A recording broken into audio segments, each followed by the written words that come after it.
Oke, selamat datang. Hari ini kita bakal ngobrolin sesuatu yang menarik banget. Gimana caranya sebuah filosofi kuno bisa jadi senjata kita buat ngadepin dunia investasi modern yang, ya ampun, kadang-kadang terasa kacau banget. Coba deh, kita mulai dari perasaan yang pasti banyak dari kita kenal. Itu loh, rasa deg-degan pas lihat portofolio investasi kita merah semua. Rasanya kan pengen langsung panik, jual semua gitu kan. Nah, keputusan-keputusan emosional kayak gini yang seringnya kita sesali nanti.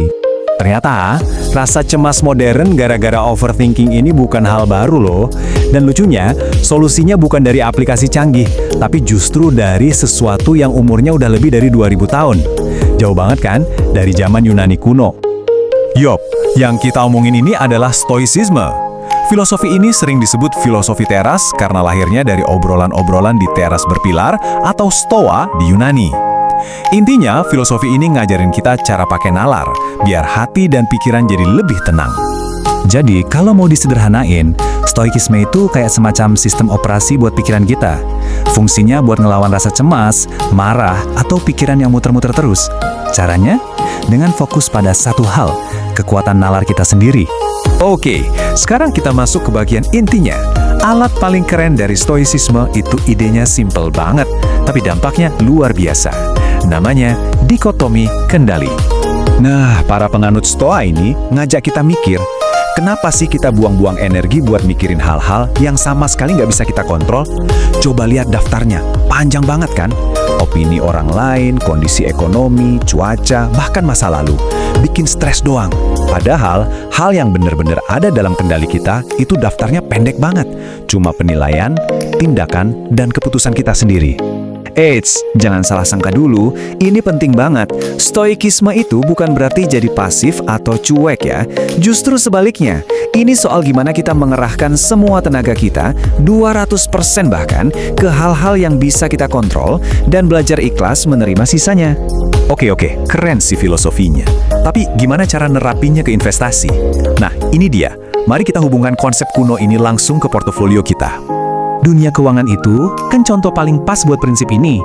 Pasar itu isinya ribuan jutaan faktor yang nggak mungkin bisa kita kendalikan sendirian.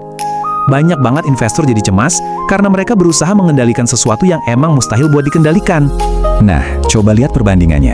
Di satu sisi, ada badai di luar sana. Volatilitas pasar, berita global, kepanikan investor lain.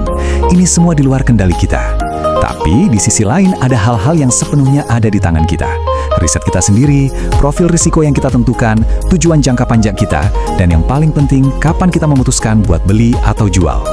Jadi, ini bukan lagi soal nebak-nebak pasar, tapi soal seberapa baik persiapan kita. Jadi, investor yang pakai prinsip Stoa itu nggak bakal FOMO atau ikut-ikutan tren. Mereka punya proses yang jelas. Pertama, mereka paham betul apa yang mereka beli dan kenapa. Risetnya dalam. Kedua, fokusnya itu ke rencana jangka panjang, bukan pusing sama naik turunnya harga harian. Dan ketiga, ini yang paling penting, mereka udah siap mental. Mereka sadar kalau volatilitas itu ya emang bagian dari permainan. Jadi pas pasar anjlok, mereka nggak panik, karena itu udah masuk dalam perhitungan. Oke, ada satu lagi nih, teknik level lanjut dari kaum Stoa. Ini mungkin kedengarannya aneh, karena di zaman sekarang kita kan disuruh buat think positif terus.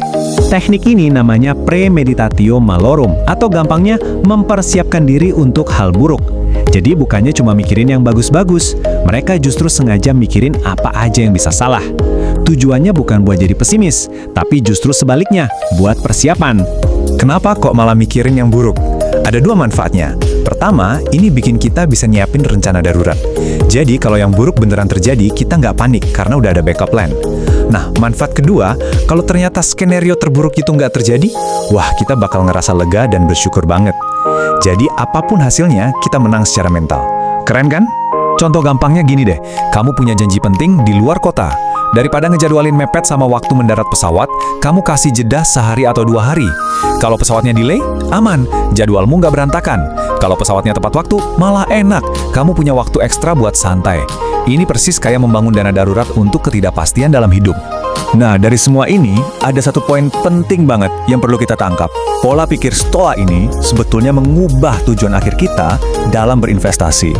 Tujuannya jadi bukan cuma ngumpulin uang sebanyak-banyaknya, tapi untuk mencapai kebebasan dari rasa cemas soal uang. Dengan pendekatan Stoa, Kebebasan finansial itu bukan lagi soal angka di rekening, tapi lebih ke soal ketenangan pikiran.